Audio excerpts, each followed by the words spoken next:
The Lewis River in Cowlitz County, southwestern Washington, isn't the state's longest river, or its deepest, or its widest. It can't claim to have the most river traffic, or more tourist visits than other rivers. But the Lewis River Valley has a rich, personal history that goes back generations. And folks who call the valley home are perfectly pleased with that. It was a simpler life then. I think values were stronger. Quentin Robbins has lived in southwest Washington all his life. My dad and mom got married. They had bought a piece of property from my mother's brother, Jack Rotchie, and I've lived on that piece of property basically my whole life. I've always been interested in the history of the valley, so I would ask my dad, who knew the country better than my mom, because she came from Yakko, I would ask him, what stood here? I see the remains of an old house there, or there was an old sawmill here, and I'd go explore those places. I've always loved to do that. Quentin's ancestors made use of America's Donation Land Claim Act of 1850, which encouraged pioneers to move west and settle in the Oregon Territory. The Federal Homestead Acts in 1862 offered free land to anyone willing to move there and farm it. And in 1878, anything deemed unfarmable might have instead been sold off under the country's Timber and Stone Act, meant to increase logging and mining operations in Western America. This is a logging community. I appreciate that. It's more down to earth, I think, than even Vancouver, or for that matter, Ridgefield.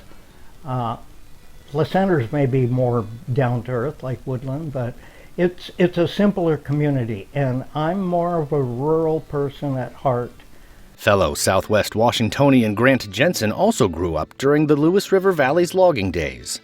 My memories as a child was watching Swift Dam be built.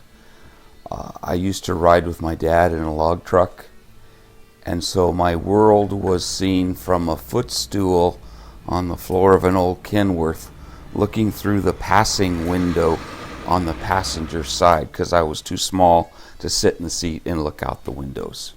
Over time, 3 dams would be built in the Lewis River Valley, starting with Merwin. The first one was built in the late 20s and early 30s. I think it was finished in 1933, Merwin was, and I was born in 1936. So I was around for the second two, for Yale and Swift, but not for Merwin. The river really was reformed with all 3 dams. Each one of them took a lot of the valley aspect out of the river. Grant's family history in Cowlitz County goes back a long time, too. My wife's in-laws are the Turpins, or as we like to say, Turpins, Finnish people from around the area, basically orchard farmers, like a lot of the Finns were. In fact, so many Finns settled in the valley in 1916, they built a community hall for themselves and did their best to assimilate into American culture. Many of those Finnish immigrants would end up working on the Merwin, Swift, and Yale dams. And some of their homes would eventually become the same places that Quentin and his father would explore in his youth. And my dad knew where a lot of the ruins of those old cabins were, so he used to take me to those. And I could still go back today, even though you wouldn't know there was anything there today. I can go and find them. But what you'd find is maybe the remains of an old tin stove, or a cooking pot, or how many times I found the remains of old leather boots around these. Evidently they wore out or half wore out, or they left them, and there they were. These stories and more can be found at the Woodland Historical Museum Society, near where the Lewis River empties into the mighty Columbia. I enjoy museums in general, because there's always something that you're going to pick up, a thread connection to something else. It's a place where Grant and Quentin can gather to research the past, hoping to discover new clues about their shared heritage and experiences. And we used to enjoy just exploring old trails and old cabin ruins and things like that. But I just love being in the wilderness, so anytime I could get out and go places like that, I've enjoyed it.